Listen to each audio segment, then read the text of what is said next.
అందరికీ నమస్కారం. Welcome back to our channel. Telangana రాష్ట్రంలో ఇందిరమ్మ ఇండ్లకి సంబంధించి రాష్ట్ర ప్రభుత్వం ఒక శుభవార్తనైతే తెలియజేసింది. దీనికి సంబంధించి కొన్ని జీవోలను, అలాగే కొన్ని గుడ్ న్యూస్లను, కొన్ని విధి విధానాలను తెలియజేసింది. ఈ వీడియోలో ఇందిరమ్మ ఇండ్ల పథకానికి ఎవరు అర్హులు ఉండబోతున్నారు, అలాగే లబ్ధిదారుల ఎంపిక ఎలా ఉండబోతుంది, తుది జాబితాను రాష్ట్ర ప్రభుత్వం ఎప్పుడు విడుదల చేయబోతుంది అనే సమాచారాలను స్పష్టంగా తెలుసుకుందాం. మీకేమైనా డౌట్స్ ఉంటే కామెంట్ సెక్షన్లో కామెంట్ చేయండి. వీడియోని చివరి వరకు చూసి ఈ పథకాన్ని రాష్ట్ర ప్రభుత్వం ఎప్పుడు ప్రారంభించబోతుంది, దీనికి సంబంధించిన గుడ్ న్యూస్ అప్డేట్స్ ఏంటి అనేది తెలుసుకుందాం. మీరు మొదట ఇంటి నమూనాకి సంబంధించిన ఫోటోని చూడొచ్చు. ఇలానే ఇంటి నిర్మాణం అనేది ఉండబోతుంది. దీనికి 5 లక్షల రూపాయలు అనేది ప్రభుత్వం మొత్తం 4 విడతలలో ఇవ్వబోతుందనే సమాచారం తెలుస్తుంది. దీంతో పాటుగా గుడ్ న్యూస్ ఇంకోటి ఏంటి అంటే, మీకు ఈ ఇంటి నిర్మాణానికి అయ్యే 5 లక్షల ఖర్చులో రాష్ట్ర ప్రభుత్వం సంబంధిత కంపెనీలతో మాట్లాడి మెటీరియల్ ఏదైతే ఇసుక, ఐరన్, అలాగే సిమెంట్ ఉంటుందో 20% డిస్కౌంట్ ఇప్పించే విధంగా రాష్ట్ర ప్రభుత్వం కంపెనీలతో మాట్లాడబోతున్నట్లుగా ఒక స్టేట్మెంట్ కూడా ఇవ్వడం జరిగింది. సో దీనికి సంబంధించి ఇదే ఇక్కడ మీరు స్టేట్మెంట్ చూసుకోవచ్చు.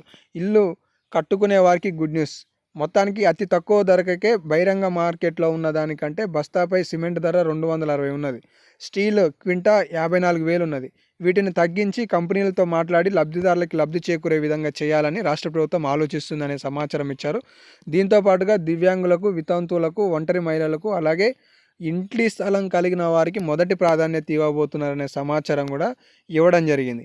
సో ఈరోజు వచ్చిన లేటెస్ట్ స్టేట్మెంట్స్ కనుక చూసుకున్నట్లయితే, 4న క్యాబినెట్ మీటింగ్, 4వ తారీఖు నాడు క్యాబినెట్ మీటింగ్ అనేది ఉండబోతుంది. ఈ మీటింగ్లో రైతు భరోసా, అలాగే కొత్త రేషన్ కార్డులు, ఇందిరమ్మ ఇండ్లు, భూమి లేని వాళ్ళకి 6,000 రూపాయలు, రైతు భరోసా 7,500 రూపాయలు, ఇందిరమ్మ ఇండ్లు 4,50,000 ఇండ్లు మంజూరు చేయబోతున్నారు.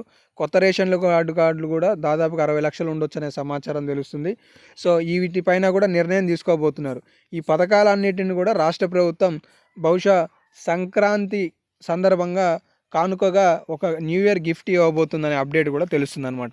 అయితే ఇక్కడ ఇంకొకటి సర్వేలో తేలిన విషయం ఏంటి అంటే, తెలంగాణ రాష్ట్రంలో అర్బన్ ఏరియాలలోనంట ఇందిరమ్మ ఇండ్లకు జాగలు కరువు అవుతున్నాయంట. అంటే మొదటి ప్రాధాన్యతలో స్థలం కలిగిన వాళ్ళకే ఇందిరమ్మ ఇండ్లు అనే ఒక అంశం అయితే దృష్టికి వచ్చింది. ఒక అప్డేట్ కూడా తెలుస్తుంది. సో మొత్తానికి సర్వేకి వెళ్తే అక్కడ తెలిసేది ఏంటి అంటే, ఇంటి స్థలానికి లేకుండానే అప్లికేషన్లు ఉన్నాయనేది తెలుస్తుంది అనమాట. సో కాబట్టి దీనిపైన రాష్ట్ర ప్రభుత్వం ఎలా నిర్ణయం తీసుకోబోతుంది అనేది అయితే ముందు వెయిట్ చేస్తూ ఉండాలి. సో మొత్తానికి తెలంగాణ రాష్ట్రంలో ఈ 4వ తారీఖు జరగబోయే క్యాబినెట్ మీటింగ్లో ఇందిరమ్మ ఇండ్ల ప్రారంభోత్సవానికి సంబంధించిన విధి విధానాలను రాష్ట్ర ప్రభుత్వం తెలియజేయనుందనే సమాచారం తెలుసుకోవచ్చు. దీంతో పాటుగా 4 శుభవార్తలు ఏంటి అనేది కనుక మీరు అడిగినట్లయితే, ఒకటి 7,500 రూపాయల రైతు భరోసాను కూడా సంక్రాంతికే, ఇందిరమ్మ ఇండ్లు కూడా సంక్రాంతికే ఉండబోతున్నాయి.